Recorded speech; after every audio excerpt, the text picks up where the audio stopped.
I was carrying a tray of champagne flutes when she said it.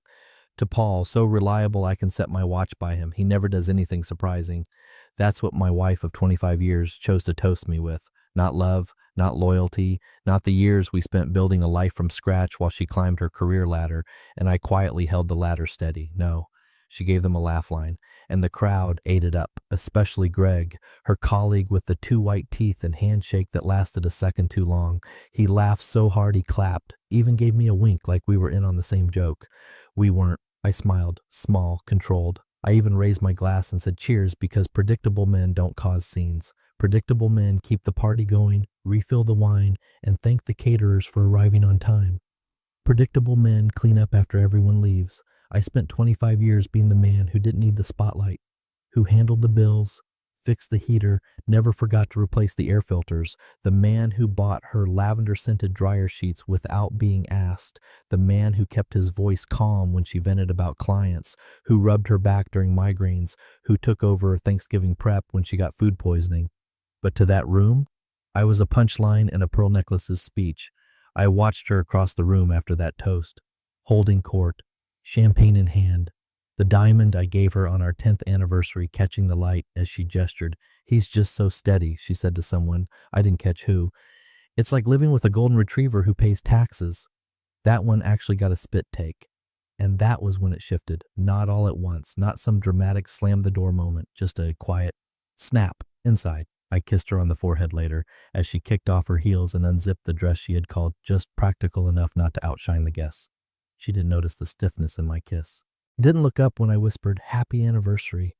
I said I was heading to the garage for a quick errand. She mumbled something about putting on a face mask, but I didn't come back. Here's where I'll ask you for one small favor. If you're still reading this and you're not subscribed, consider it. More than 90% of people just scroll through without subscribing, but it helps our team more than you think. And if you've ever felt even a little like Paul, maybe, just maybe, you'll want to see how this ends. Back to the night. I didn't leave a note, not yet. Just took my travel bag, the one I kept in the garage with the jumper cables and the emergency toolkit. It had 3 shirts, a laptop, a burner phone, and a folder. She once asked why I kept it packed like that. I told her it was in case the car broke down far from home. That folder held copies. Of what? She never thought to ask. Why would she? Predictable, Paul doesn't do anything unexpected. I drove past the empty florist on Main Street, the one where I used to get her peonies before she decided tulips were more age-appropriate. Past the gas station where I once changed a tire in the rain while she stayed dry in the car, scrolling. I kept going until the town disappeared behind me. I wasn't angry, I wasn't anything. That was the worst part. It was like watching a faucet drip for years and finally turning it off. No drama, just done. I checked into a motel off Route 17, paid cash, woke up without an alarm for the first time in 2 decades. My phone had a few texts from her by mid-morning. Where are you? Then, are you okay? Then, Paul, this isn't funny. Funny. That word again. By noon, she called 6 times, left 2 voicemails. Her voice cracked a little in the second one. Please call me. I don't understand what this is. She didn't. She will. Denise woke up around 7:15, her side of the bed untouched. That should have been the first clue. I hadn't come to bed, but she didn't notice. Not right away.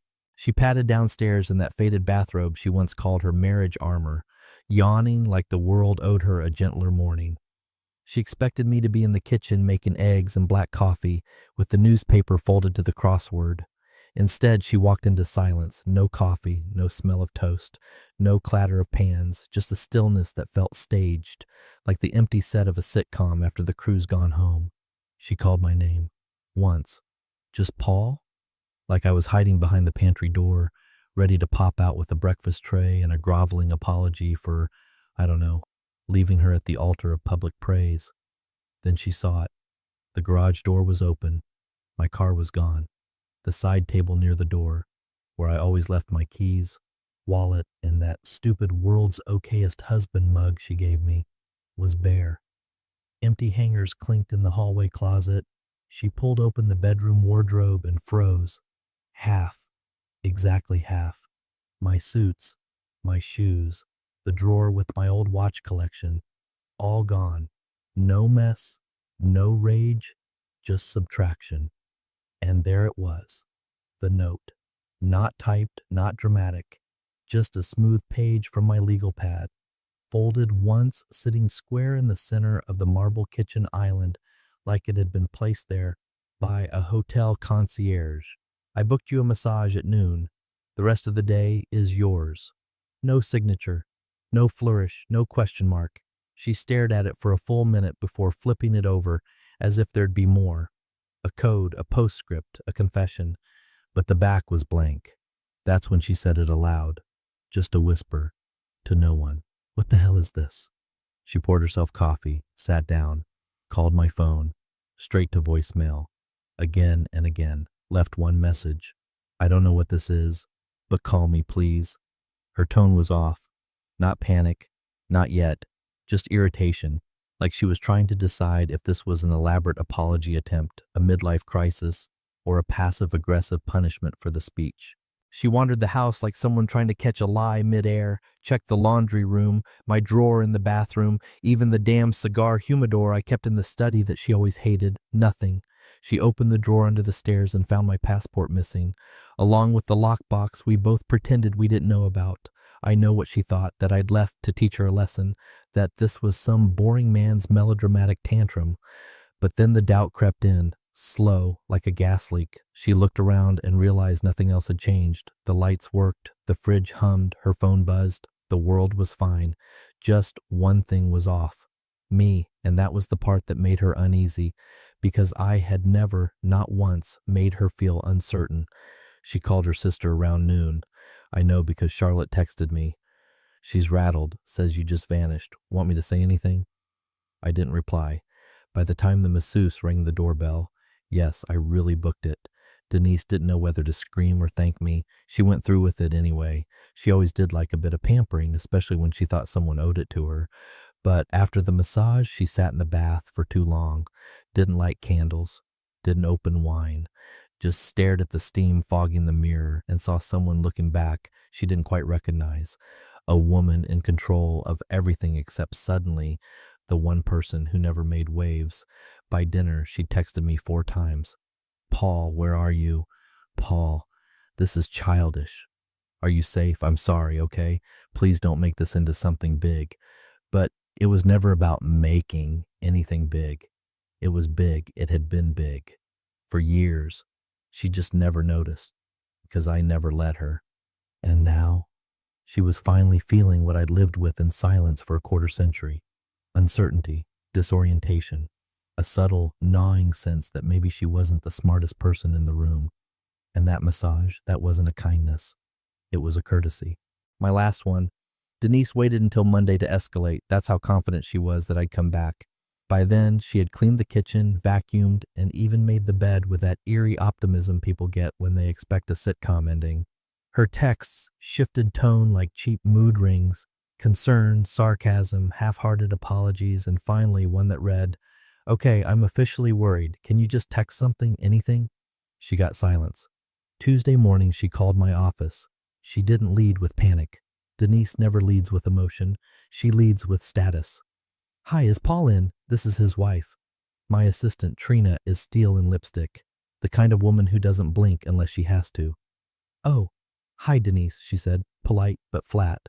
"Paul's out of office." "For how long?" "I'm not sure." "Well, where is he?" "I can't say." "You can't or won't. Whichever makes you less angry," Trina replied, and hung up before Denise could scold her. That was a shot across the bow. Trina's loyalty wasn't to Denise and never had been. That afternoon, Denise finally logged into the bank accounts. I had changed no passwords, left her access untouched. Why would I hide anything? That would imply I feared confrontation. No, I wanted her to see. The joint checking account had 2 recent withdrawals, one for $25,000 marked as cash in branch, the other a wire transfer for $275,000, destination account unknown. She stared at the screen, clicking refresh like the numbers would change out of guilt. Then she checked the household asset ledger, a spreadsheet I had maintained dutifully for 16 years. Tab 3, gifts. She scrolled to her birthday entry from last year, Tiffany bracelet, $8,900. gold with a custom clasp. Now next to the itemized value, an entry had appeared. Ownership, transferred to Denise 621. It was June 20th now. I was ahead of her. Next, she pulled up the vacation house. Lake property. Purchased 5 years ago, renovated 2 years after that, and photographed meticulously for Instagram every 4th of July since.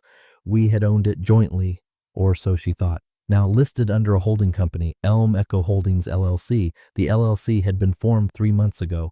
Owner, Paul. There was no notification, no email, no flashing red text warning her the foundation of her curated life had started to tilt. Just cold, factual shifts in digital ink. She called the bank's private client line, got routed to some junior associate who knew my name well but refused to elaborate. I'm sorry, ma'am, but I'm not authorized to discuss Mr. Langford's activity. I'm his wife. Understood. But his current instructions restrict account communication. She snapped, you people used to answer to me. And that's when she heard it, her own voice, shrill, off balance, the voice of someone who used to be important and hadn't realized she'd expired.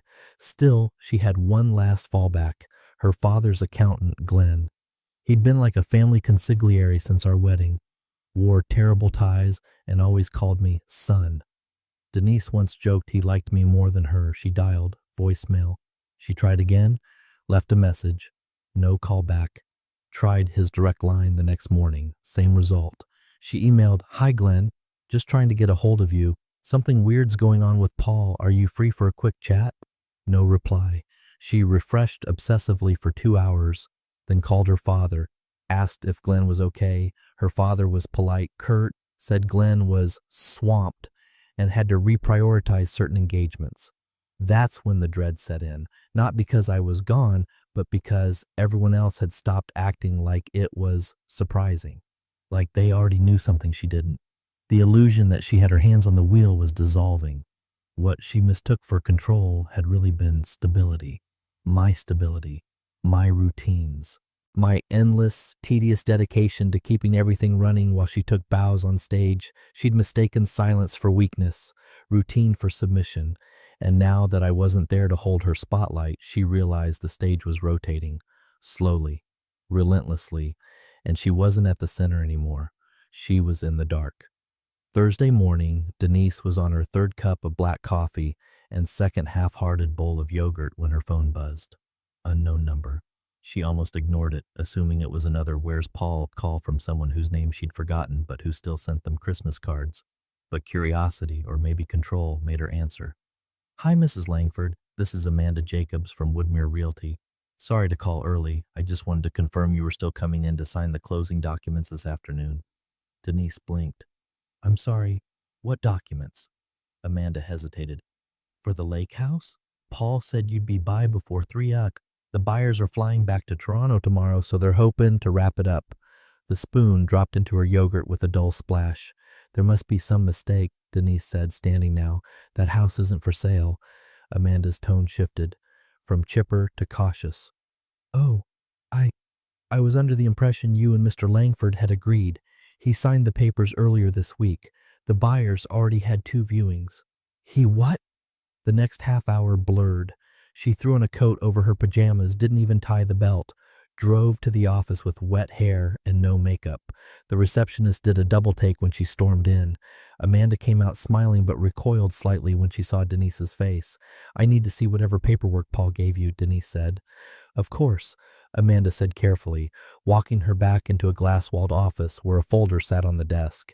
Inside were 3 neatly signed documents: purchase agreement, disclosure forms, and a signed certification of ownership. Denise scanned them, lips moving silently until she froze. Her name wasn't on a single page. Why am I not listed as co-owner? She asked, eyes narrowing. Amanda glanced at her screen. The property is under a trust, Elm Echo Holdings. Paul Langford is the sole trustee. That trust was set up with me. Amanda cleared her throat. Actually, this trust was established a few weeks before your wedding anniversary. It's separate from the one on your primary residence. Denise's fingers gripped the folder, knuckles whitening. You're telling me he bought the house from us using his own trust, and now he's selling it out from under me? Amanda said nothing. Her eyes flicked down, not out of shame, but etiquette.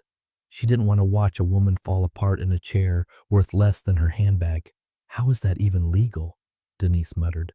Amanda's voice was soft but professional. When the property was refinanced last year, it was restructured under a single name holding. There's a file with the original paperwork. Paul's signature is there. Yours isn't. Denise couldn't even remember last year's refinance. She vaguely recalled Paul walking in one evening asking if she could review something and her waving him off because she was on a Zoom call with a potential client who flew in from Dubai and was far more important than mortgage minutiae.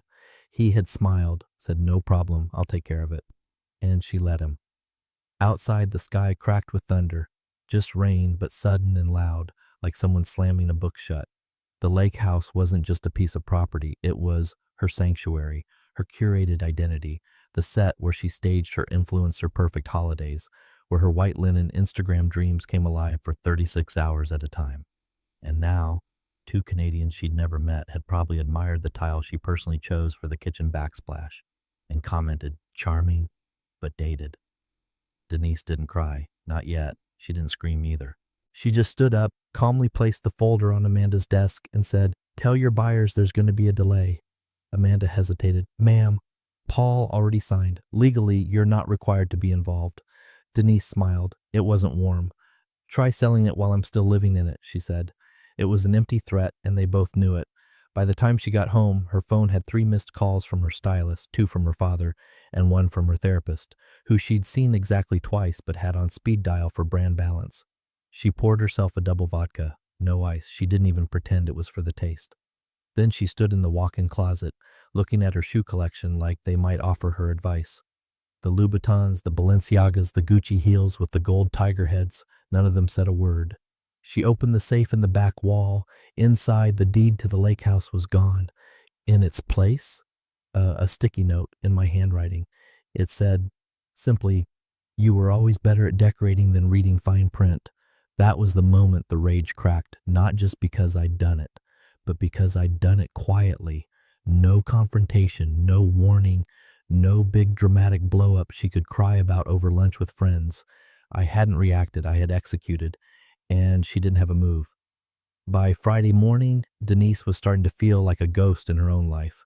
She wandered the house in circles, circling from bedroom to kitchen to hallway to garage as if repetition might make something reset. She called the bank again. No change. She logged into our shared calendar, nothing scheduled. My social media accounts had gone dark, even LinkedIn. She called 3 more lawyers, 2 financial advisors, and the woman who once hosted our neighborhood wine club. Nobody knew anything, or at least no one said they did, so she finally called Sam. Sam was my best friend, or as Denise used to say, Paul's emotional crutch with a beer budget. She didn't like him. Said he was too blunt, too blue-collar, drove an ancient truck and wore flannel even in July. She used to roll her eyes when I invited him over, claimed he smelled like garage oil and divorce. She hadn't spoken to him in nearly 2 years, not since that time he called her a bit theatrical when she sent back a plate at a steakhouse 4 times. She never forgave him. But now? She dialed him like he was a hotline to normalcy. He answered on the 3rd ring. "Denise?" His tone wasn't warm, not hostile either, just wary. "I need to talk to you," she said quickly, "about Paul." Pause. I figured. "Do you know where he is?" "Nope." "But you've talked to him." "Does it matter?" Her voice cracked slightly. "Yes, it matters. Because he's pulled something, and I need to understand what the hell's going on." Another pause. Then Sam sighed, deep, tired. "Denise, let me ask you something." She didn't answer. "That line you made," he continued, "at the anniversary party, about him being predictable, you think that was funny?" She scoffed. "It was a joke. I was trying to lighten the mood." "Uh-huh. You don't get it." "What's to get? It was a toast. I was being—" "No," Sam cut in, firm. "You weren't. You were being you, and you've been doing it for years." She went quiet. He kept going. "You think that was about the party?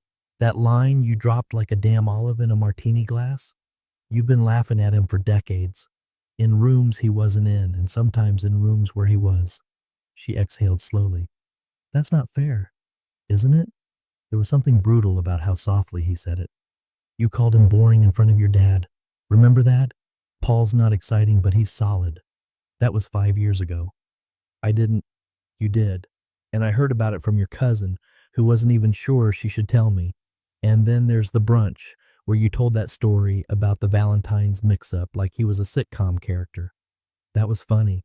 No, Denise, it was cruel. And he heard about that one too.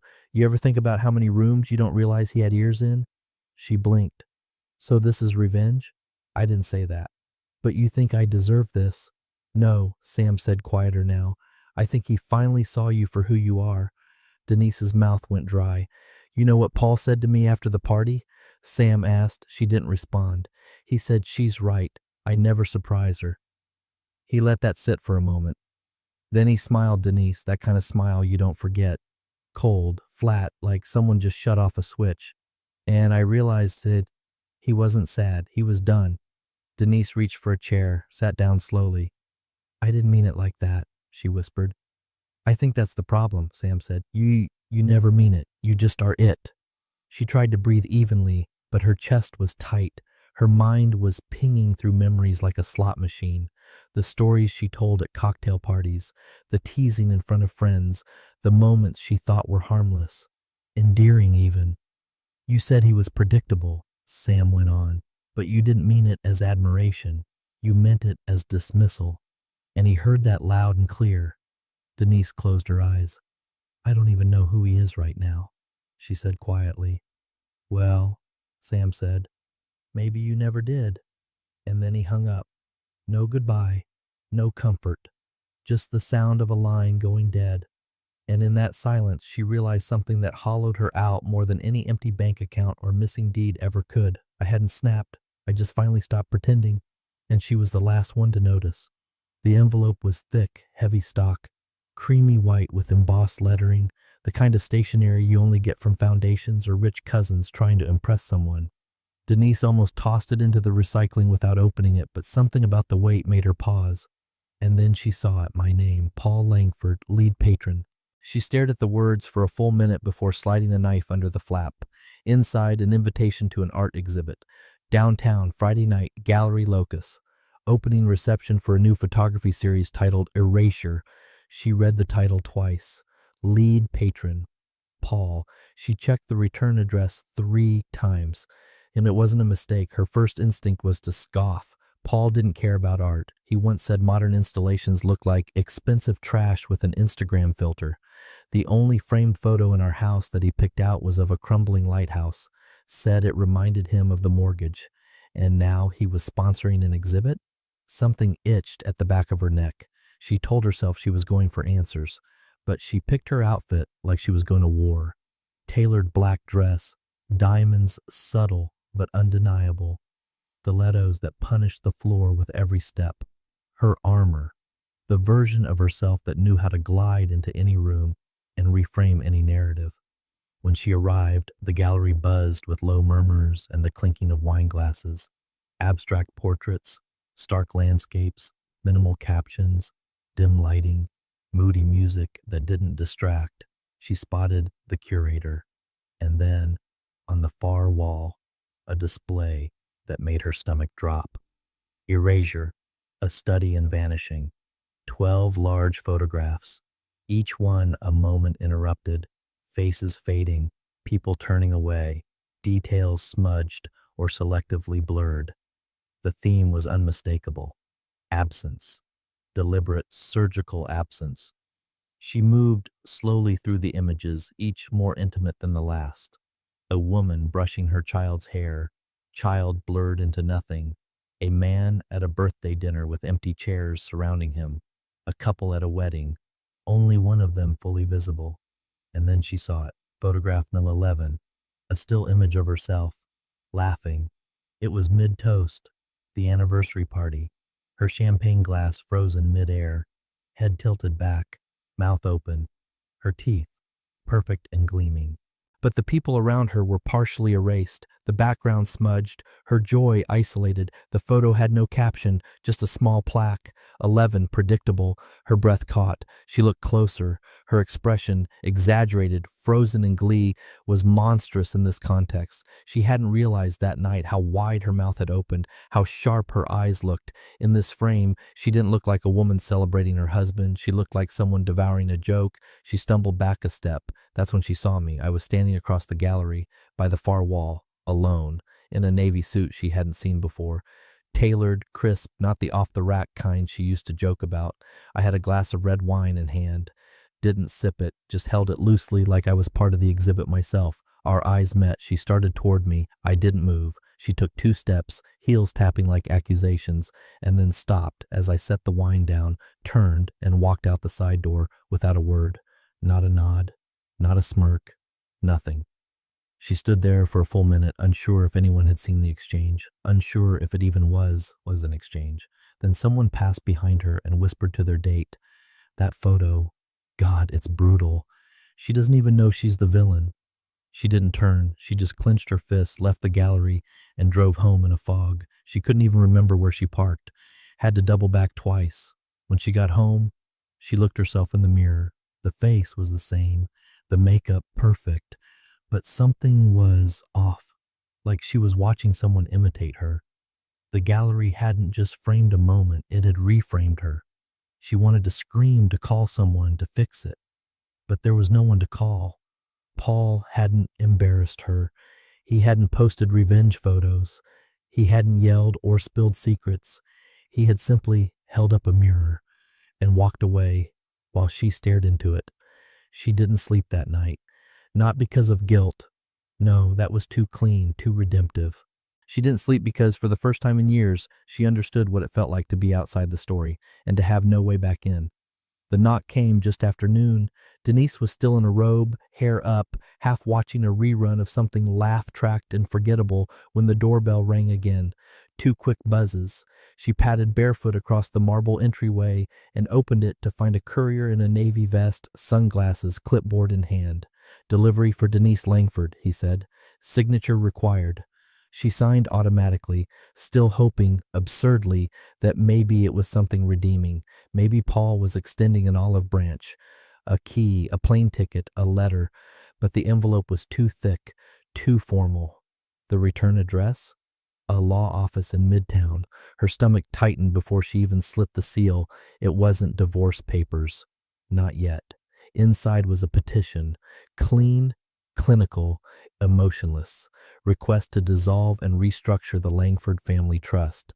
Attached were 15 pages of supporting documentation, charts, ownership breakdowns, asset transfer requests, notations about holdings she'd assumed were frozen, a cover letter stating that per Clause 8.3 of the original charter, this action could be triggered by a unilateral signatory under special reclassification protocols. She skimmed fast, looking for the anchor, the snag, the thing that made this reversible.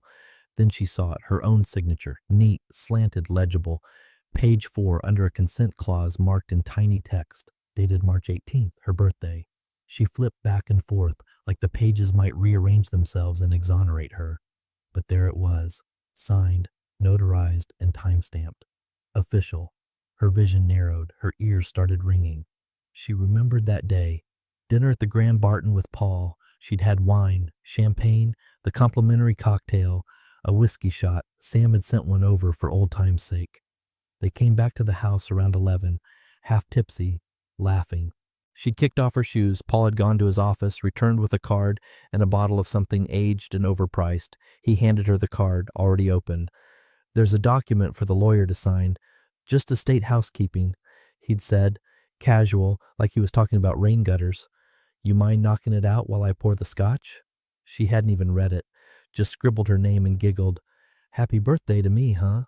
Now she sat in her silent kitchen, staring at the legal confirmation that she had, freely and soberly, according to the attached notary statement, signed away her blocking power over the family trust, the one that owned their main property, their investments, the last joint thing she thought she could leverage.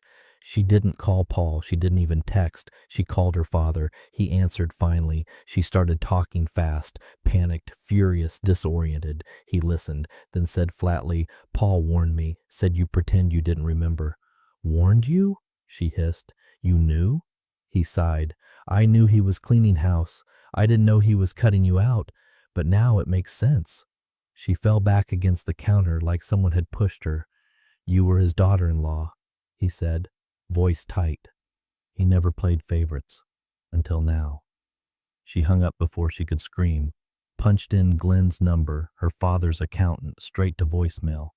She dropped the phone. It bounced off the marble with a crack that echoed like a gunshot. Then she opened her desk drawer and pulled out her copy of the trust charter, flipped to clause 8.3. Read it, reread it, highlighted it, Googled it. Nothing helped. It was airtight, no manipulation, no coercion, just her own signature inked in the lazy swirl of someone who'd never imagined she'd be on the receiving end of the consequences. Paul hadn't tricked her. He'd waited, quietly, watching, calculating, and then, with one sober smile and a whiskey pour, he let her do it to herself. She stared out the window, hands shaking. The world looked the same hedges, same blue sky, same black car parked in the neighbor's driveway, but she had stepped off a cliff. And the worst part, no one had pushed her. She had walked off on her own, holding a pen and humming "Happy Birthday." The invitation came by email addressed to Mrs. Denise Langford, which told her everything she needed to know about who really sent it. No one had called her that in months. Not since Paul's disappearing act turned her name into a paperweight.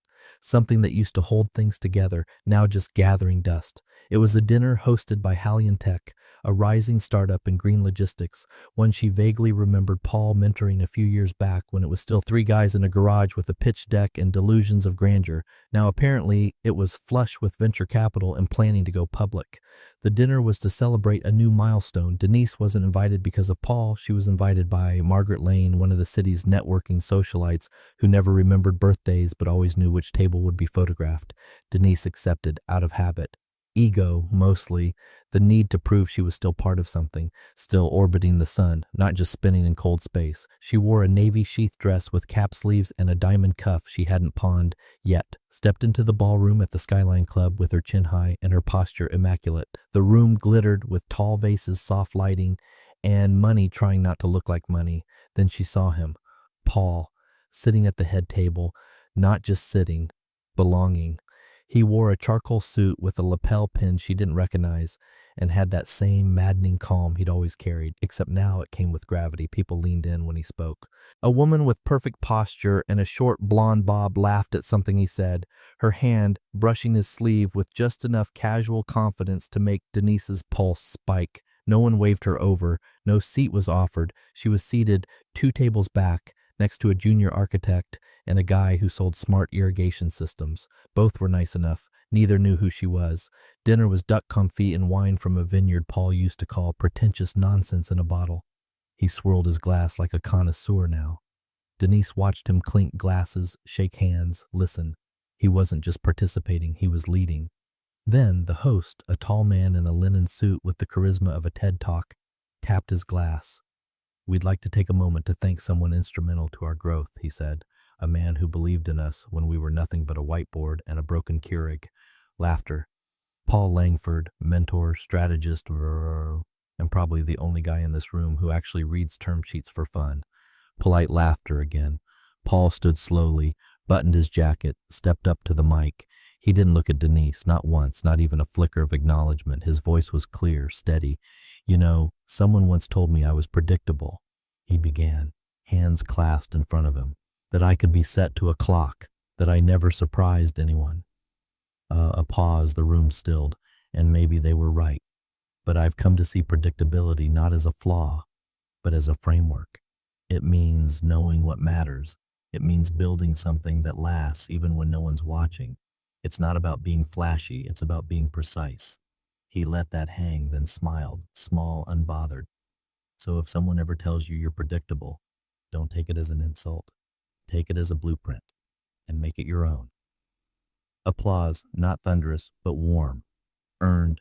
Denise didn't clap. She sat very still, her hands under the table, fingers clenched so tightly around her napkin, She could feel the thread snap. Because that speech wasn't about business. It was a scalpel.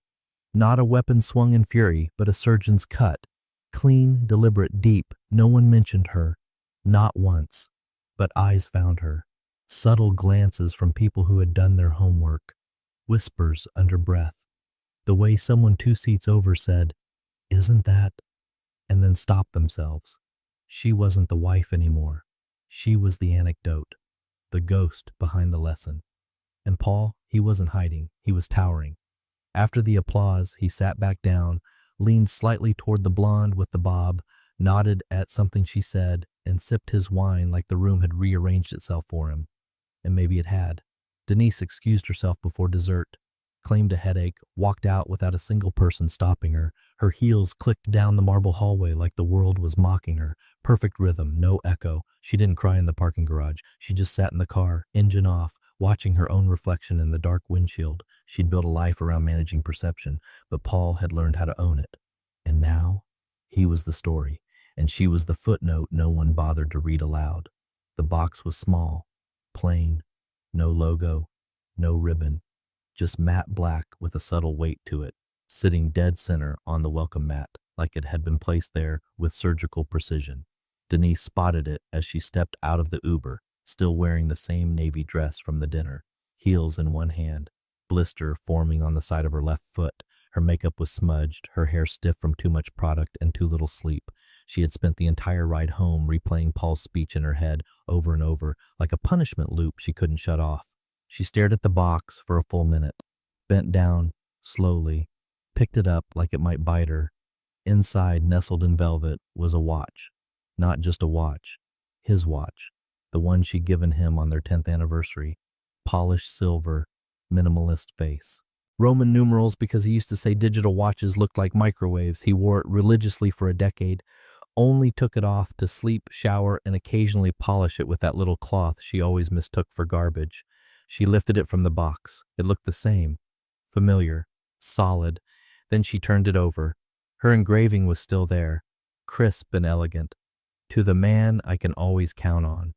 Below it, in a colder, more modern script, slightly smaller, deliberately restrained, was a new line.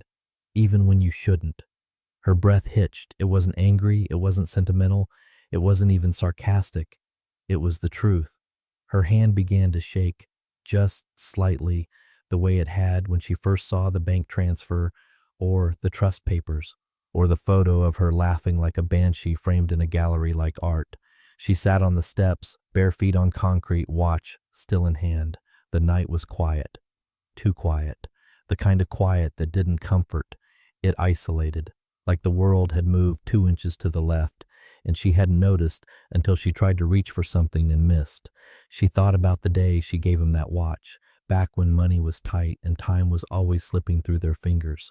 She had saved for it for months. Skipped lunches, returned a dress, pitched in freelance hours after midnight so she could buy him something meaningful, something permanent. She remembered the way he smiled when he unwrapped it, that quiet smile that meant it hit him deeper than he'd admit out loud. He'd said, "I'll wear this forever." And he had. Until now. Now it was back. Returned. Not with a scorched note or an apology or even a final insult. Just the message, even when you shouldn't. She stood up too fast and nearly fell, caught herself on the banister, clutched the box to her chest like it might anchor her, but it felt more like ballast now. Back inside, the house felt cavernous, hollow. Every surface gleamed with the polish of a life she had curated, filtered, posted, then abandoned for meetings and power lunches and the grind. She walked barefoot down the hallway, past framed photos of staged smiles. Her reflection in the glass looked older than she remembered. She reached the kitchen, poured a glass of water, left it untouched, then opened the drawer next to the sink.